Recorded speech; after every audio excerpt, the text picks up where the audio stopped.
If you make this for someone, you're gonna get a real... Your water's going. This recipe's f***ed.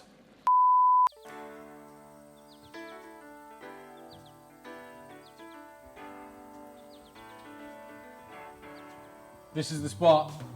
We came down to the shelf life forest to forage some ingredients for this week's recipe. It's the spicy woodland with braised onions and spicy mushroom tagliatelle for two. Super delicious. Just gonna nip to the pasta aisle to grab myself some pasta, and then we can do this thing. Welcome to Shelf Life.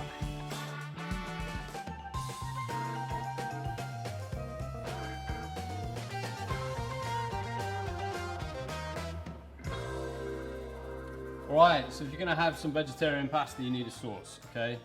I eat so much veggie pasta at home, but this one I made when I was in Venice.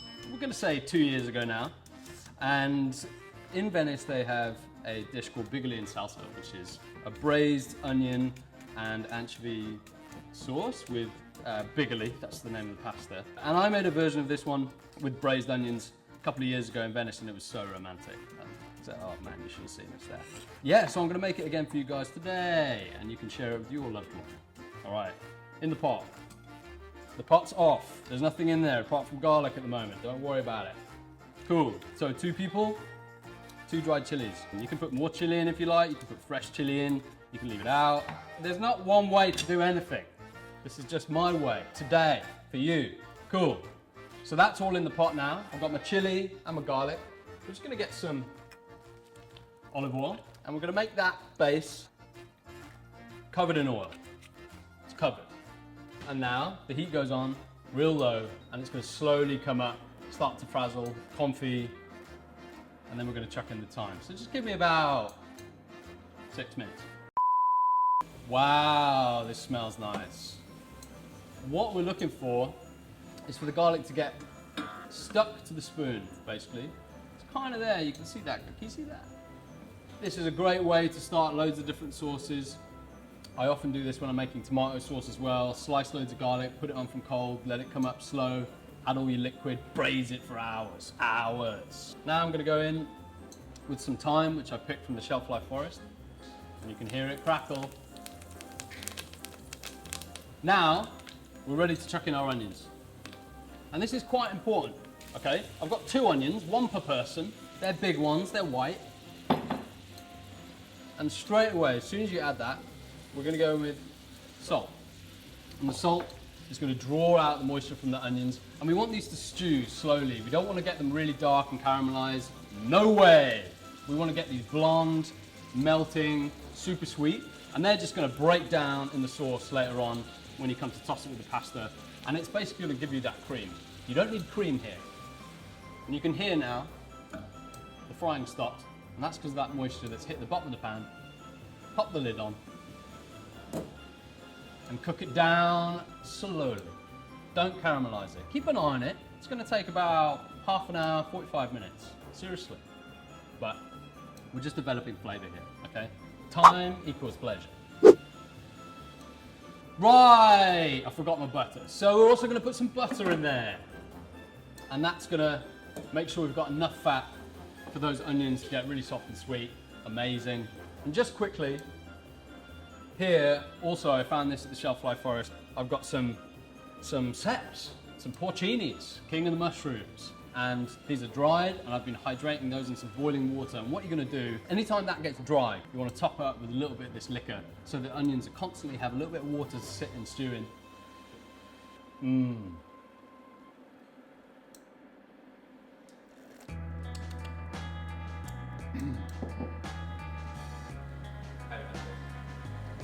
Tastes good, man. It's like, of course.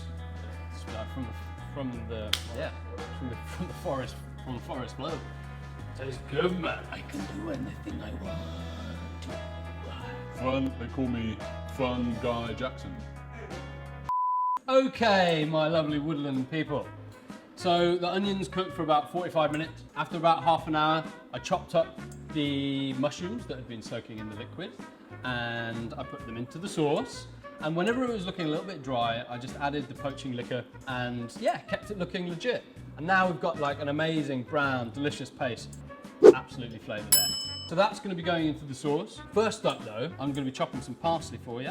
If you've got any dried herbs at home, throw them all away.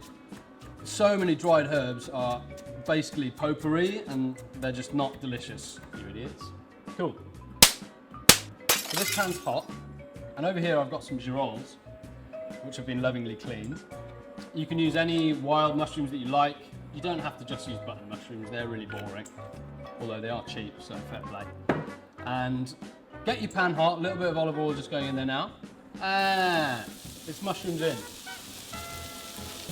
Don't move them, we want to start to get a little bit of colour on the underside. If you start moving them now, they're just going to boil. No one likes boiled mushrooms, really.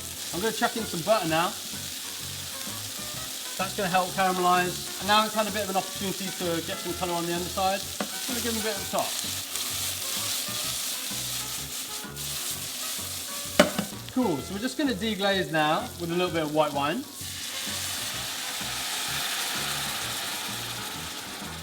Look at that. Once the alcohol in the wine has cooked away, we're going to be chucking in the onion base, and then, yeah, we're kind of ready to finish this thing. And then this guy just needs the parsley, which we chopped, and we're going to be loosening this with a little bit of the pasta water once that's cooked. And yeah, we're going to be tossing it together to emulsify it with a little bit of butter and some parmesan. That sounds good, doesn't it? Yes, Tom, it does. Cool. So in the pasta goes. You can use dried pasta, you can use whatever you like. 2 minutes, okay? Don't go anywhere.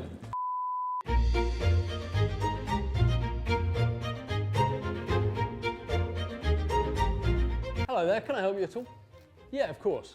For certain pastas, like the one we're doing today, you want to be employing the pasta risotto technique. Risottare means to cook your pasta like you would do a risotto. That is to say, you want to be undercooking your pasta, grabbing out the pasta water, chucking it into your sauce, and adding the pasta water until your pasta's ready. Trust me, it's going to take your pasta to that level. Just give it a whirl. Of course, if you need anything else, just let me know. If you make this for someone, you're going to get a real... Your water's going.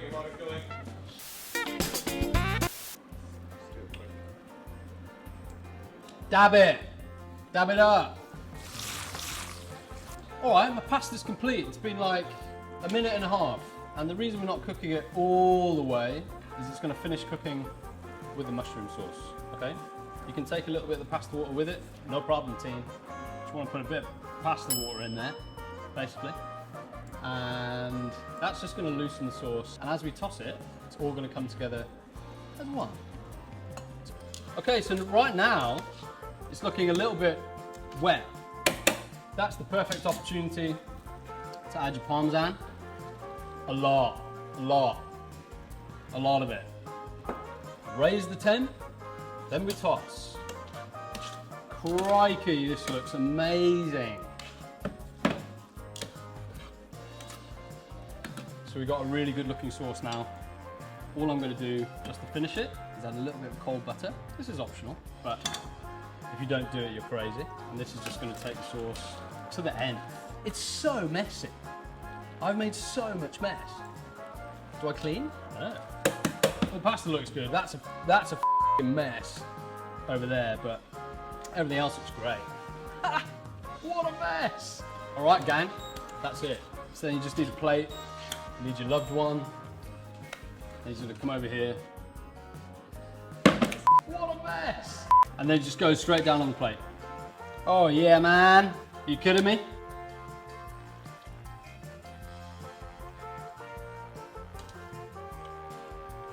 All right, gang, that looks absolutely amazing. I'm just gonna hit it with a little bit more parmesan, which I also foraged in the shelf life forest. And just a little bit of pepper flake. Remember, this is the spicy woodland. That is a really, really delicious vegetarian pasta. I shall not hear any other words about it. That was a complete disaster, but that looks great. So, balance. So there we have it, all of you veg heads out there. The trip to the forest was completely worth it because now we've got one of the best vegetarian pastas you've ever laid your picnic baskets on. So look, fresh tagliatelle, fried girolles, delicious Picpoul de Pinet, the wine I drank at my wedding. This is just a wedding show, isn't it? There's parsley, there's herbs, there's garlic, there's chili. Like, it's pretty much everything that you want. I'm here sharing it with absolutely no one because I love no one here. But if you're that's so hot. That is the hottest plate I've ever held. Okay, I'll try. Okay.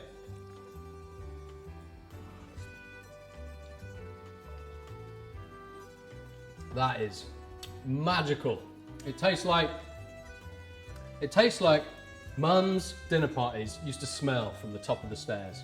No, you can't come down, Tom. We're having an adult time down here. This tastes like something you should be eating after the watershed, holding hands with a close one, drinking some wine. You know, this is adult food. This is vegetarian food 101. I could eat that over any steak. Any day of the week, pretty much. Love it. Love, love, love, love that. Oh, well, ladies and gentlemen, thank you so much for watching another episode of Shelf Life Season 2. This has been the Spicy Woodland. We've been down to the Shelf Life Forest today. I hope you've enjoyed it. As ever, if you liked the video, you can like the video and you can subscribe to our channels where you can see me cooking other recipes not dissimilar to this one. Anyway, look, it's goodbye from me and yeah, cheers.